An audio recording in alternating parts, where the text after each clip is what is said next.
Tick tick করে ঘড়ির কাঁটায় বেজে গেল 5টা। আমার কর্তা সাহেব প্রতিদিন ফজরের নামাজ পড়ে আল্লাহর নাম নিয়ে ওনার দিন শুরু হয়। তো এগুলি হচ্ছে আজকে লাঞ্চে ওনার জন্য পাঠানো খাবার। আজকে 4 দিন পরে কাপড় চোপড় গুছিয়ে আলমারিতে রাখছি। ও বাবা, কেমন হয়েছে? ঝাল। দারুণ তো টেকনিক, তুমি তো সাকসেস হয়েছ। কিভাবে জানো এইভাবে যে করতে হয়? হ্যাঁ, টেকনিক। আসসালামু আলাইকুম। রবি থেকে বৃহস্পতিবার সপ্তাহে 5 দিন হচ্ছে মিশারির আব্বুর অফিস টাইম, আর শুক্র শনি 2 দিন হচ্ছে বন্ধ। তো উনি অফিসে যাওয়ার পর আমরা মা ছেলেরা সারাদিন বাসায় একা একা কি করি, মানে কিভাবে আমাদের সময় কাটে, সবকিছুই দেখতে পাবেন। তো সাথেই থাকুন। ভোর 5টা বাজলেই যার চোখে ঘুম থাকে না, আল্লাহর নাম নেওয়ার জন্য প্রস্তুত হয়ে যান, তিনি হচ্ছেন আমার কর্তা। মাশাআল্লাহ, ফজরের নামাজ আদায় করছেন। তো প্রথমে আমি নামাজ পড়েছি, এরপর উনি নামাজ পড়ছেন। আর নামাজ পড়ে হালকা পাতলা খাবার খেয়ে আমাদের সাথে একটু গল্প করে উনি চলে যাবে অফিসে। আর ওনার অফিস শুরু হবে সকাল 8টায়।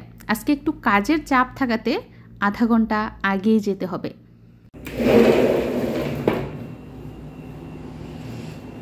দেখুন, ভোর হয়েছে, চারদিকে এখনো অন্ধকার রয়ে গেছে,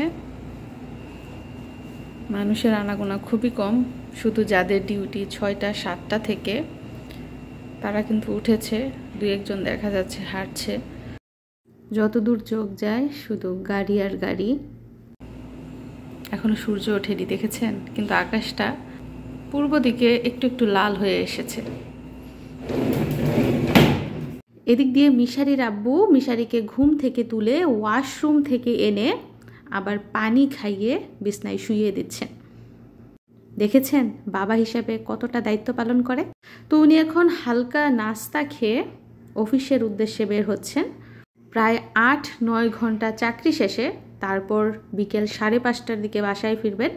তো হঠাৎ করে ওনার মনে পড়লো যে মানি ব্যাগ নিতে ভুলে গেছে। তো আমি মানি ব্যাগ এগিয়ে দিতে আসলাম। তো এখন উনি চলে যাচ্ছেন, আর যতক্ষণ ওনাকে দেখা গেছে আমি পিছন দিকে তাকিয়েছিলাম। তো এই যে আর দেখা যাচ্ছে না। এখন দরজাটা বন্ধ করে তালা লাগিয়ে আমি বেডরুমে চলে যাচ্ছি। এখন আমরা নাস্তা করব না, আবার একটা ঘুম দিব। ঘুম থেকে উঠে ফ্রেশ হয়ে তারপর মা ছেলে একসাথে নাস্তা করব। তো সাথেই থাকুন। এখন শুয়ে পড়লাম, আর শুয়ে শুয়ে আমাদের রুমের ছাদের উপরে চাঁদ তারা দেখছি। তো গুড নাইট। তো 1.5-2 ঘন্টা ঘুমানোর পর দেখি আমার ভাই এসেছে মিশারির জন্য 2টা বার্গার নিয়ে। তো এই বার্গারই ছেলে এখন সকালের নাস্তা হিসেবে খাচ্ছে। তো ছেলেকে নাস্তা খাইয়ে আমি নাস্তা করে তারপর চলে যাব কোথায়, দেখতে থাকুন কোথায় যাই। এতদিন আমি এখানে ছিলাম না, আর সকালের নাস্তা, দুপুরের খাবার, কোনো দিন রাতের খাবারও মিশারির আব্বু বাইরে থেকে কিনে খেত। তো আমি চলে এসেছি, আর কেন বাইরে খাবে। তো আজকে নিজের হাতে রান্না করে দুপুরে ওনার জন্য লাঞ্চ পাঠাবো। তো দেখতে থাকুন আজকে দুপুরে কি কি রান্না করি এবং কিভাবে ওনার জন্য দুপুরের খাবার আমি অফিসে পাঠাই। তো আজকে ভাবছি মুরগির মাংসের কুরমা করব, আর এর জন্য এইখানে মুরগির মাংসের শুধু লেগ পিস নিয়ে নিয়েছি। আর এইখানে যে ফ্রেশ মাংসগুলো পাওয়া যায় এগুলো সবই কিন্তু চামড়া সহ। তো এগুলো এখন আমি চামড়া ছাড়িয়ে তারপর পিস পিস করে নেব। তো সাথেই থাকুন। এদিক দিয়ে রানের মাংস থেকে চামড়া ছাড়িয়ে টুকরা টুকরা করে কেটে নিয়েছি। একটা রানকে 2টা করে পিস করেছি, যেহেতু কোরমা রান্না করব। এত বড় পিস হলে কিন্তু দেখতেও ভালো লাগবে না, খেতেও ভালো লাগবে না। তো এই কোরমা রান্না করার জন্য এদিক দিয়ে আমি কি কি জোগাড় করেছি একটু দেখাই। এখান দিয়ে আমি পেঁয়াজ ব্লেন্ডার করে নিয়েছি, তারপর রসুন বাটা রয়েছে আদা বাটা, রয়েছে কিছু গরম মশলা, তেজপাতা, এলাচ, লবঙ্গ আর দারচিনি।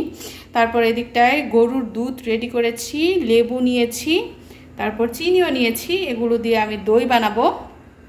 রয়েছে লবণ, তো এই উপাদানগুলো এখন আমি একে একে দিয়ে কুরমাটা রান্না করে ফেলবো। তো আমি মেখে ঝুঁকে রান্না করব। প্রথমে আমি মাংসের টুকরাগুলো নিয়ে নিচ্ছি।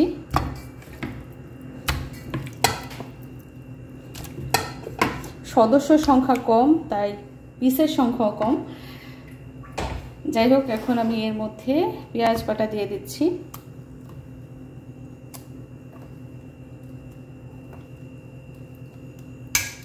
তারপর এর মধ্যে গরম মশলা দিয়ে দিচ্ছি। তারপর দিয়ে দিচ্ছি রসুন বাটা, দিয়ে দিচ্ছি আদা বাটা, তারপর এর মধ্যে ফালি করা কিছু কাঁচামরিচও দিয়ে দিলাম। তারপর লবণ দিয়ে দিচ্ছি, তেলও দিয়ে দিলাম। তারপর এদিক দিয়ে কিন্তু আমি পেঁয়াজ কুচি করে নিয়েছি, বেরেস্তা বানাবো। এটা রান্নার শেষে উপর দিয়ে ছিটিয়ে দিব। তারপর ডাল রান্না করছি। ডালের জন্য ধনেপাতা, কাঁচামরিচ, টমেটো কেটে নিয়েছি। তো হয়ে গেছে মাংস মাখানো। এখন সরাসরি আমি চুলার মধ্যে এই মাংসর পাতিলটা বসিয়ে দিব। তো খুব সহজেই কিন্তু কুরমা রান্না করা যায়। তো আমি কিন্তু এই স্টাইলেই রান্না করি। তো আজকে মিশারির আব্বুর জন্য দুপুরে লাঞ্চ পাঠাবো। কুরমা রান্না করছি, তারপর এদিক দিয়ে ডাল রান্না করছি, আর পোলাও রান্না করব। প্রিয়জনের জন্য রান্না করছি, অফিসে লাঞ্চ পাঠাবো। তো সাথেই থাকুন। তো দই বানানোর জন্য প্রথমে আমি দুধ নিয়ে নিয়েছি। তারপর এর মধ্যে দিয়ে দিচ্ছি একটু চিনি, তারপর দিয়ে দিচ্ছি লেবুর রস। তো ঘরে যদি দই না থাকে তো তৎক্ষণাৎ কিন্তু এই পদ্ধতিটা ফলো করে যে কোনো রান্না করে ফেলতে পারেন। এত লেবু দিলে আবার বেশি টক হয়ে যাবে। তো আমি 1 পিস লেবুই দিলাম। নেড়ে ছেড়ে নিই। তো চলুন দেখি এদিক দিয়ে মাংসের কি অবস্থা। মাংস থেকে পানি উঠেছে, এই পানি শুকিয়ে তারপর আমি দই দিব এর মধ্যে। আর জালটা কিন্তু কমিয়ে দিতে হবে। আমি জালটা আরও কমাবো, নয়তো মাংস সিদ্ধ হবে না, দেখা যাবে যে পানি শুকিয়ে যাবে। তো আবারও ঢাকনা দিয়ে ঢেকে দিই। তো এরই মধ্যে পানি কিন্তু অনেকটাই শুকিয়ে এসেছে। তো আমি এখন এর মধ্যে বানিয়ে রাখা দই দিয়ে দিলাম। এখন একটু নাড়াচাড়া করে আবার আমি ঢাকনা দিয়ে ঢেকে রাখবো। যে একটু সস বা কেচাপ দিলে রান্নাটা ভালো হবে। অল্প একটু দিব। তো একটু সস দিয়ে দিলাম।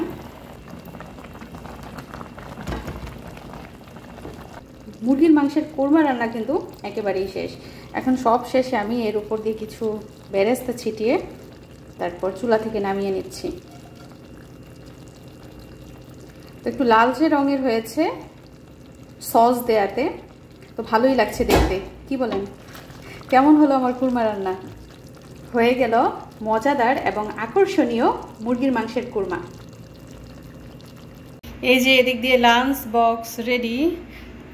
তো আজকে দুপুরের লাঞ্চে কি কি পাঠাবো একটু দেখাই। পোলাও রান্না করেছি,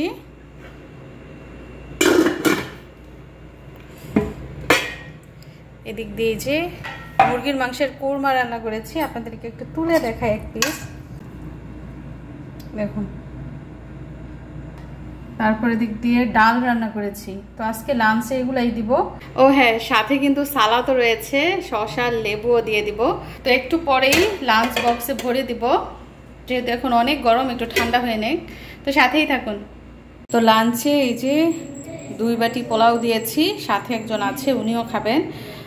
এদিকটায় সালাদ দিয়েছি, তারপর এই যে মুরগির কুরমা দিয়েছি, আর দিয়েছি মসুরের ডাল। তো এগুলি হচ্ছে আজকে লাঞ্চে ওনার জন্য পাঠানো খাবার।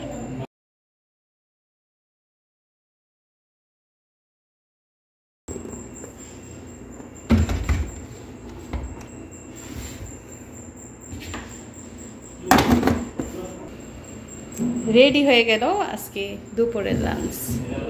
তো সকালে ঘুম থেকে উঠে ওনাকে বিদায় দিয়ে আমরা মা ছেলেরা কিভাবে আমাদের সময় কাটাই দেখে নিলেন। তো তারপর আমরা কি কি করি সেগুলোও দেখতে থাকুন। বাংলাদেশ থেকে এইখানে এসেছি আজকে প্রায় 3 দিন গিয়ে 4 দিন। তো এতদিন পরে আমি কাপড় চোপড় গুছাচ্ছি।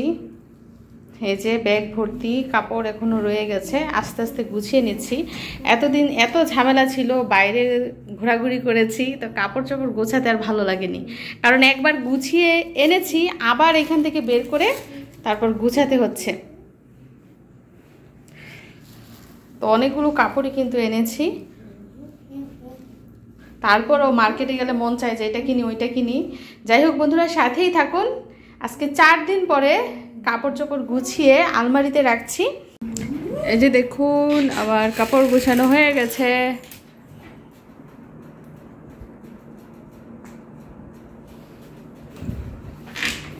তারপর এদিকটায় গুছিয়ে ফেলেছি।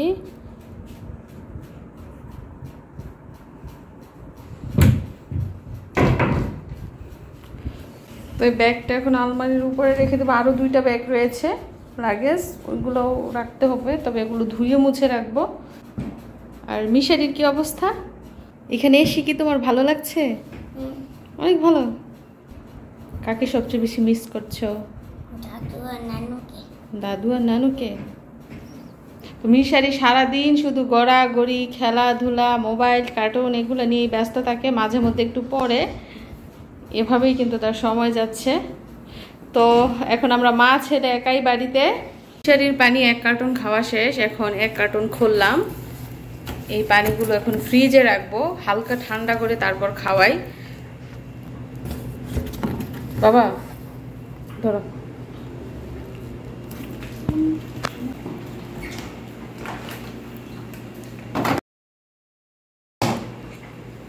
তো আরো কিছু বোতল রাখি, ধরো। তো পানিগুলো কেমন ঝকঝক করছে। তো এতটা কিন্তু ঠান্ডা করি না, একদম নর্মাল থেকে সামান্য ঠান্ডা করিয়ে কিন্তু পানিগুলো খাই, কিংবা মিশারিকে খাওয়াই। আর আমাদের জন্য তো এই যে বড় বড় ক্যান রয়েছে, এগুলো বোতলের মধ্যে বড় বোতলে ভরে তারপর ঠান্ডা করে খাই। 1 ক্যান পানি 2 দিন যায় খাবার রান্নার জন্য। 2 দিনও না, 1.5 দিন যায় আর কি। ওই দিন যে মার্কেট থেকে ব্লেন্ডার এনেছি, সেটা কি আপনারা দেখেছেন? উনি একদম ক্যাবিনেটের ভিতরে রেখে দিয়েছে। তো চলুন আপনাদেরকে দেখাই যে ব্লেন্ডার মেশিনটা কেমন হয়েছে। আইকন ব্র্যান্ডের এটা হচ্ছে মেশিনটা, আর এটার 2টা পার্ট, একটা হচ্ছে ছোট আর একটা হচ্ছে এই যে বড়। তো এই ছোট পার্টটা দিয়ে শুকনো জিনিস ব্লেন্ডার করা হয়, আর এই বড় পার্টটা দিয়ে নরম জিনিস ব্লেন্ডার করা হয়। আর এই 2 পার্টের ব্লেন্ডার মেশিনটার দাম নিয়েছে বাংলাদেশি টাকায় 3000 টাকা। যাই হোক, আপনাদেরকে দেখানো শেষ, এখন আবারও ক্যাবিনেটের ভিতরেই রেখে দিলাম। টিক টিক করে ঘড়ির কাঁটায় বেজে গেল 5টা, বিকেল 5টা। ওনার কিন্তু আসার সময় হয়েছে। এখন সন্ধ্যার নাস্তা বানাবো এবং সবাই মিলে গল্পগুজব করব। তো বিকালের নাস্তা বানিয়েছি নুডলস, ভেজিটেবল ফ্লেভারের, ডিম দিয়ে রান্না করেছি। চট জলদি ওনার জন্য বিকেলের নাস্তা বানিয়ে ফেলেছি। তো শুধু উনি খাবে না, আমরা মা ছেলেরাও কিন্তু খাবো। এটা হচ্ছে তোমার জন্য, তোমাকে দিয়ে উদ্বোধন করালাম। দেখো তো মিষ্টি হয়েছে কিনা। তো আমার ছেলে কিন্তু কোনো জিনিস মজা হইলে বলে মিষ্টি। মিষ্টি হয়েছে? ও বাবা, কেমন হয়েছে? ঝাল। তোমার বাবা তো আবার ঝাল খেতে পছন্দ করে, এর জন্য ঝাল রান্না করেছি। আজকে খেয়ে নাও, কালকে থেকে মিষ্টি বানাবো, ওকে? সে যে কেন এলো না, কিছু ভালো লাগে না, এবার আসুক তারে আমি মজা দেখাবো, এবার আসুক তারে আমি মজা দেখাবো। ওনার আসার অপেক্ষায় পথ চেয়ে আমি কি করছি সেটা দেখবেন না? চলুন দেখে নেই। দেখুন, সৌদি আরবের বুকে কিন্তু সন্ধ্যা নেমে এসেছে, চারদিকে আলো জ্বলে উঠেছে।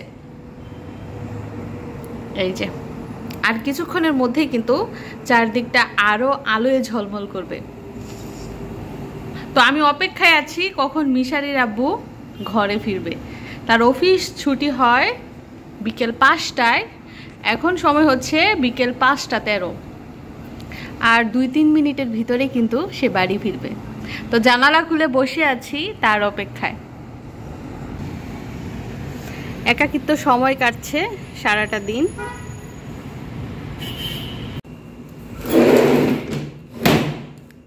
জানালাটা বন্ধ করে দিলাম। কখন আসবে, কখন কলিং বেল বেজে উঠবে। এসে পড়েছে।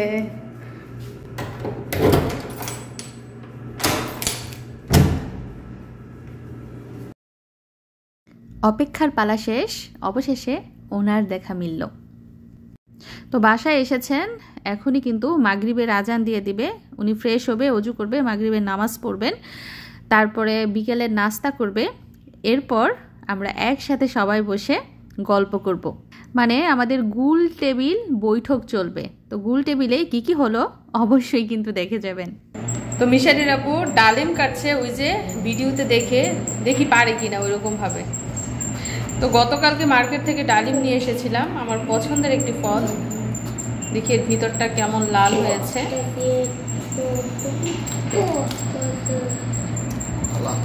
ওয়াও, মাশাআল্লাহ, অনেক সুন্দর। তারপর চির চির করে নিচ্ছে, দেখিও কিভাবে কাটে।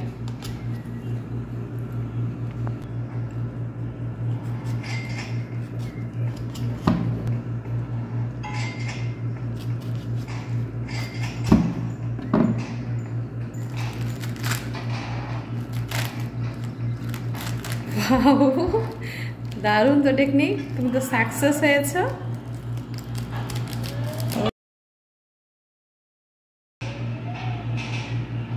খুব সুন্দর, দেখেছেন আমার কর্তা কেমন পারদর্শী। কিভাবে জানো এইভাবে যে করতে হয়? হ্যাঁ, টেকনিক না, এগুলা আমি শিখাইছি।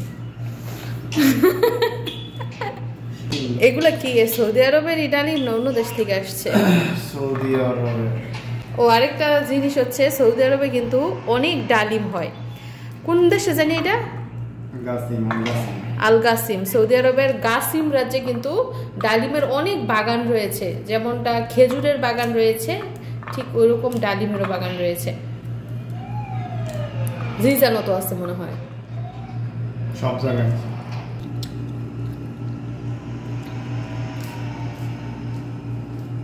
আমি আসার পর থেকে কি যে সেবা যত্ন আমার, আহারে। ডালিম খাওয়াইতেছে, কমলা খাওয়াইতেছে।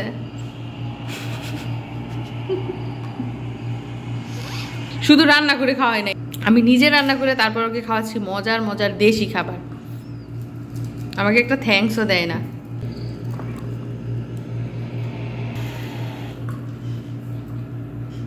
কি মিষ্টি না টক? মিষ্টি কোথায়, আমার কাছে তো টক লাগলো। তো হয়ে গেল ওনার আনার বাছা, আনার থেকে দানা ছাড়ানো। কি খাবে না নাকি? মিশালি টেস্ট করো।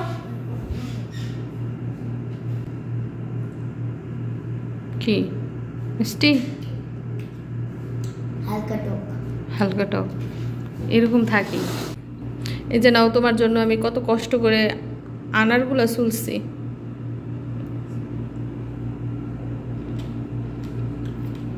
মজা হয়েছে আমার হাতের আনার?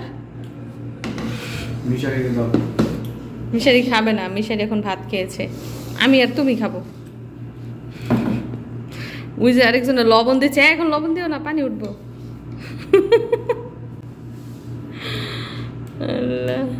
তো সাথেই থাকুন, আমরা আনার খেয়ে তারপর আবারও কথা বলছি। লবণ দিয়ে আনার খায় বন্ধুরা, আপনারা শিখে নিন ওনার কাছ থেকে টেকনিক। আনারের মধ্যে লবণ দিয়ে দিয়েছে, একটু মরিচও দিয়ে দাও, আরো টেস্ট হবে না? তো আমরা যারা চাকরিজীবীর বউ আছি তাদের কিন্তু সচরাচর এভাবেই বাসায় সময় কাটে, তাই না? বাচ্চা কাচ্চা থাকলে বাসায় বাচ্চা কাচ্চাদের সময় দিয়ে সংসারের কাজকর্ম করতে করতে এবং প্রিয়জনের অপেক্ষা করতে করতেই কিন্তু আমাদের সারা দিনটা কেটে যায়। আমাদের মা ছেলের একাকিত্ব ভিডিওটা দেখতে আপনাদের কেমন লাগলো অবশ্যই কমেন্ট করে জানাবেন। তো সবাইকে অসংখ্য ধন্যবাদ এবং আগামী নতুন ভিডিও দেখার আমন্ত্রণ জানিয়ে আজকের মতো এইখানেই বিদায় নিচ্ছি। সবাই ভালো থাকবেন। আল্লাহ হাফিজ।